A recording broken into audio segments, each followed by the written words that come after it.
announced today that the Trump administration is proposing a new regulation that would make it even more difficult for migrants to claim asylum in the United States.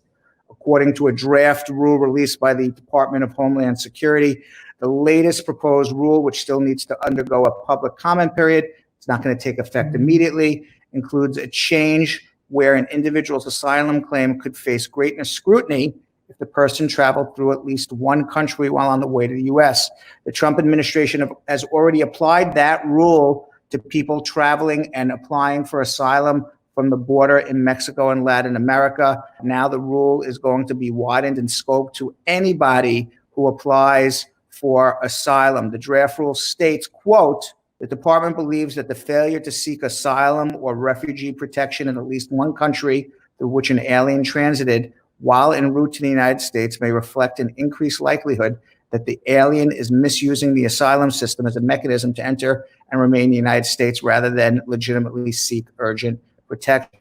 Now, the proposed regulation also says that living unlawfully in the United States for more than a year prior to filing for asylum would be considered a significant adverse factor, despite the exceptions that currently exist. So right now, the law requires you to apply for asylum within 1 year of seeking to do so. Probably how that rule is going to work, that third country, if somebody travels to the United States to apply for asylum at the airport in the US, but it doesn't take a direct flight, but maybe flies through Germany or another country to change planes to come to America, you may now be denied asylum under this new rule because maybe the government's going to say you should have applied for asylum in Germany. And even if you do take a direct flight here to the United States, you have to apply within 1 year, which has always been the rule.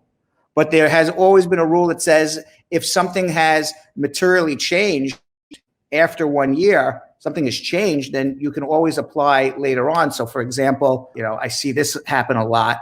Somebody enters the United States, is a homosexual and living in the closet, hasn't come out yet, and then comes out years later, and as a result gets threatened if they go back home. That's something that has changed since the first time they came to the United States.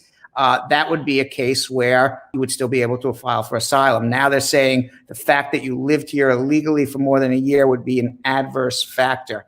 So I don't know what's going to happen with these rules. I don't know what's going to happen with the presidential election in November. The rule is set to be published on June 15th. There's going to be a comment period, and then it has to go into effect. So none of this is going to go into effect right away.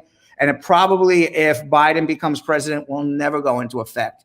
If Biden does not become president, somehow Trump wins, this will go into effect sometime next year. Let's hope that doesn't happen.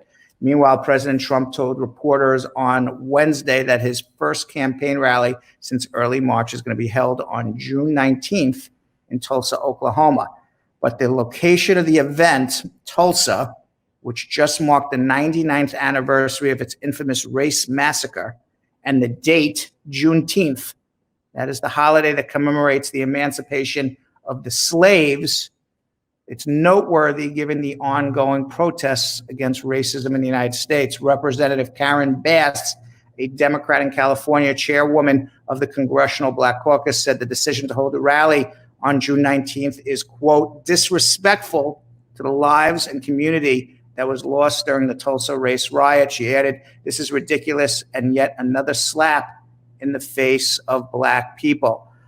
Meanwhile, General Mark Milley, chairman of the Joint Chiefs of Staff, said Thursday that it was a mistake for him to participate in that photo op where President Trump staged outside the church, where he tear gassed and rubber bulleted all the protesters. He held the Bible up backwards. He said it was a mistake to participate in that walk in uniform. There you see him there in the picture in the uniform. He is a top general of the United States of America walking with Donald Trump. We have some video of Milley talking about it. I should not have been there. My presence in that moment and in that environment created a perception of the military involved in domestic politics. Now, he added that we must hold dear the principles of an apolitical military that is so deeply rooted in the very essence of our republic, which is what I've been saying all along. Once you have the military participate in a political process, you are now politicizing the military. This is what fascist and communist governments do. This is not what happens in an elected democracy. In an elected democracy, the military stays apolitical, stays out of politics, doesn't take a side. Yet Trump is pulling the military onto the Republican side, which is a big, big problem, which is why everybody was really concerned, besides the fact of the military is not capable of being a policeman, and also was very worried about unbelievable amount of death and injuries if Trump called in the military to start patrolling cities.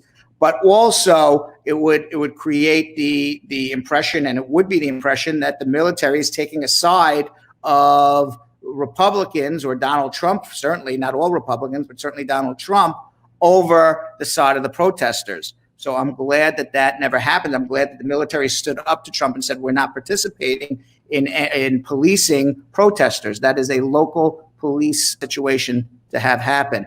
Meanwhile, President Trump's 2020 presidential campaign, not looking good right now. I wish the election was tomorrow. Biden would win by 20 points, but it's not for another 5 months.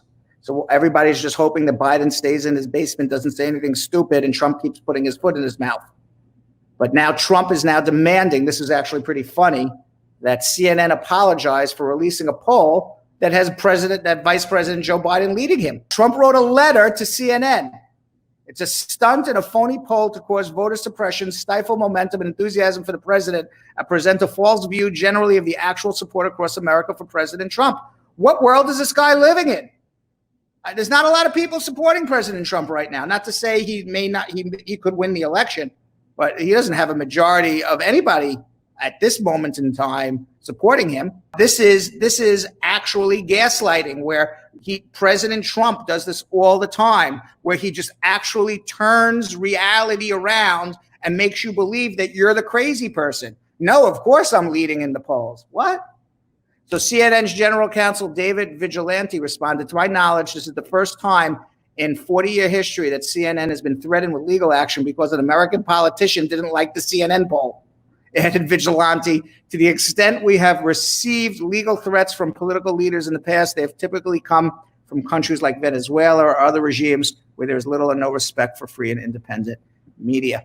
Meanwhile, the Minneapolis Police Department, they're going to withdraw from the police union contract negotiations, faced with calls from activists and a majority of city council members to dismantle or defund the department. Chief of Police Madeira Arredondo said that he would now use a new system to identify problem officers early and intervene. At a news conference, he said, we will have police department that our communities view as legitimate, trusting, and working with their best interests at heart. Well, he's got to say that, because right now the Minneapolis City Council is trying to disband the police completely. So he's trying to save his job and the job of many policemen. So of course he's going to say that. Arredondo said he's taking a deliberate pause to review the union contract as the first step toward change. So I don't know what's going to happen. I don't know how you don't have police. I personally am not of the defund police. I am of the let's change the budget of the police, perhaps. Let's revamp the police so the police work for us. Let's do better training. Let's give the police a different mission. Let's take away military hardware from the police. I don't think the police need, the type of military hardware that they have right now, but I'm not in favor of no police. No police means not a lot of safety for lots of people. So I'm not in favor of that. Meanwhile, Starbucks is pivoting, and they're closing 400 stores in the United States and Canada away from its traditional model. The company said it's now reevaluating how to sell coffee. Besides pivoting and closing their 400 stores, they're going to be opening up 300 new stores that only will do carry out and pick up options.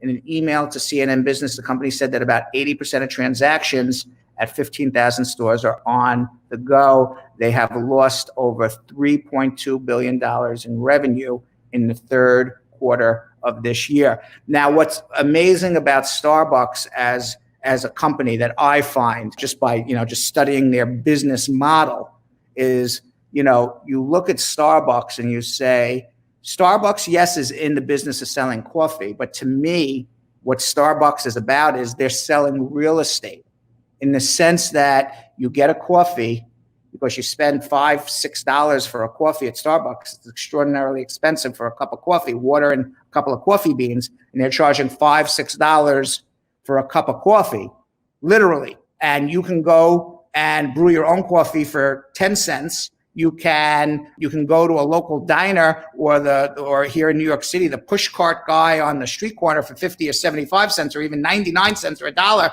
and get a coffee. They're charging 4, 5, 6, 7 times what the going rate is for a coffee, and people are buying it.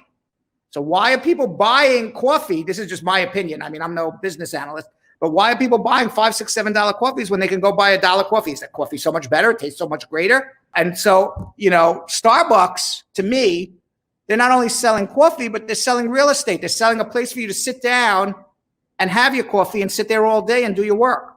So to me, Starbucks is selling real estate. They're not selling coffee. Coffee is just an after. That's how they make their money, by giving you the coffee. But they're really selling you real estate. So now that they're changing their entire business model, I don't know. My guess is perhaps people aren't going to spend $5, $6, $7 for coffee to go. They can get $1 coffee somewhere else. So I wouldn't be surprised, listen to Uncle Brad, wouldn't be surprised if you start seeing on these, certainly on the, over the course of time, on the to-go Starbucks, that the prices are going to go down a little bit. The coffee prices will go down a little bit at Starbucks. Just my opinion. I don't know for sure. Now, according to statistics from the Johns Hopkins University, there's now over 7.4 million coronavirus cases worldwide. In the United States, over 2 million people have been diagnosed. The American Civil Liberties Union, along with 2 other immigrant advocacy organizations, they filed suit on Tuesday against the border restrictions related to coronavirus. In March, as coronavirus swept across the country, the Trump administration invoked a public health law that allowed for the swift removal of migrants, including children. The ACLU, Center for Gender and Refugee Studies, are now challenging that order. They said that, quote, this lawsuit's going to raise for the first time whether the government can close down the border to seek protection based on an assertion that it's necessary for public health. So we'll see what happens with that lawsuit. I think it's going to be interesting what happens there. Now, as a number of coronavirus cases continue to increase worldwide, and more than a dozen states and Puerto Rico are recording their highest averages of new cases since the pandemic began, hospitalizations in at least 9 states are also on the rise as it refers to coronavirus. In Texas, North and South Carolina, California, Oregon, Arkansas, Mississippi, Utah, and Arizona, I said that without taking a breath, there is an increasing number of patients under supervised care. So many of these states have experienced an increase in cases, also have an increase in hospitalization, with a handful of states nearing bed capacity again. You're not seeing that in the news, but we may be on the cusp of a second coronavirus wave. Now, we'll see what happens. I hope that's not the case. I don't know if you saw this in the news or not, but a Ghanaian football player, he ended up living in an airport in India for 74 days. I found that amazing. It was like that Tom Hanks movie. A Ghanaian, I forgot the name of the Tom Hanks movie. There was a Tom Hanks movie where he was living in the airport too. A Ghanaian football player who slept in the Indian airport for 2 months finally made it home. His name was Randy Juan Muller. He turned 23 this week. He flew to India for a 6-month contract to play soccer for the ORPC Sports Club in South India. But as the coronavirus pandemic spread, he took a train to Mumbai. And when he arrived in Mumbai on March 21st, he was low on cash and couldn't find a room. He said, I didn't know anyone in Mumbai, so I saw some policemen and told them my story. They told me to go to the airport. So 3 days later, Indian Prime Minister Modi announced a 21-day nationwide lockdown. So then all the international flights were stopped and this guy's stuck at the airport. So he said that people in the airport were helpful. They gave me food. They helped me a lot. One security guard even replaced his phone after it was damaged. Now, Muller called the Ghanaian consulate in Mumbai, but says he was told there was little anyone could do during the lockdown. I never got worried, he said, because I knew one day I'd go home. I tried to stay strong and motivated. There are things in life you can never change. And by the way, the movie with Tom Hanks was called The Terminal. Thank you, Julie Bean. This was kind of funny. I don't know, kind of funny, but it was certainly unusual. Thousands of people gathered in Portland, Oregon on June 2nd, and they welcomed an unusual ally in the protests for George Floyd. And the unusual ally was Caesar, the no drama llama. Now, Caesar's handler, Larry McCool, told Today, "We wanted to show solidarity with everybody up there. He just brings love and spreads the love."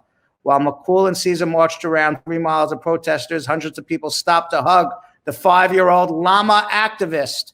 Caesar loves meeting new friends, according to McCool. He has a temperament as a dog, and it's a myth that all llamas spit. Said McCool, "They have to be angry, mad, hurt, or stressed before a llama is going to spit at you." So Caesar has no reason to. He's therefore a good time for all. And finally, I don't know if you saw this or not, but there are some Black nature lovers that are busting stereotypes, and they're doing it one bird at a time. So now, nature lovers are stereotypically portrayed as being white people, but there are Black people who love nature just as much. So Black Birders Week is a series of events and activities designed to highlight Black scientists, scholars, and everyday nature lovers. While spreading their joy and knowledge, the countless people involved in the movement are also raising visibility of Black achievement at a painfully critical time. The event was conceived by a group of Black STEM professionals and students who share an online space called #BlackAFinSTEM. Now, STEM stands for science, technology, engineering, and mathematics, and the dozens of people in the group hail from all different kinds of disciplines within that sphere. But when Christian Cooper, a Black birder in New York City, was threatened by Amy Cooper, no relation, the white woman in Central Park, and she was called Central Park Amy, their focus turned on the avian-minded among them. Within days, a group of organizers had come up with a whole week's worth of ways to support and encourage the Black birding community. The Audubon Society, the National Park Service, and countless other organizations have boosted their work, introducing social media to a whole realm of cool birds and new discoveries. Anna Gifty Opuku Ajiman, one of the organizers of the event, said, "The importance is normalizing the fact that Black people exist in the birding and natural sciences community.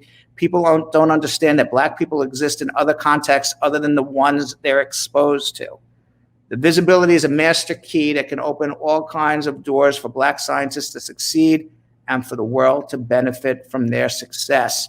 Wildlife biologist Alex Troutman said, "People assume just because we're Black, we don't like the outdoors.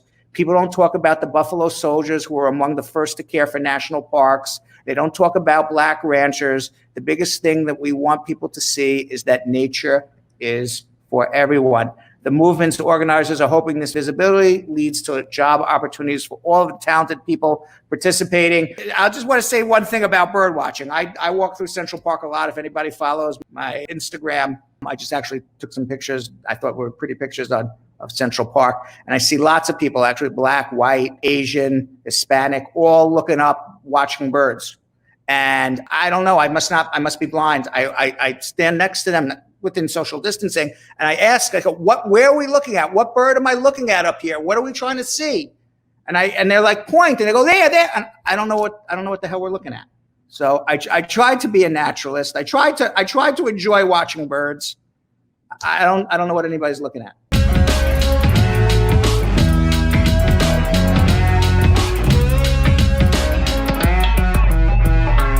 Thanks for watching. For more Brad Show Live, like and subscribe to our YouTube channel.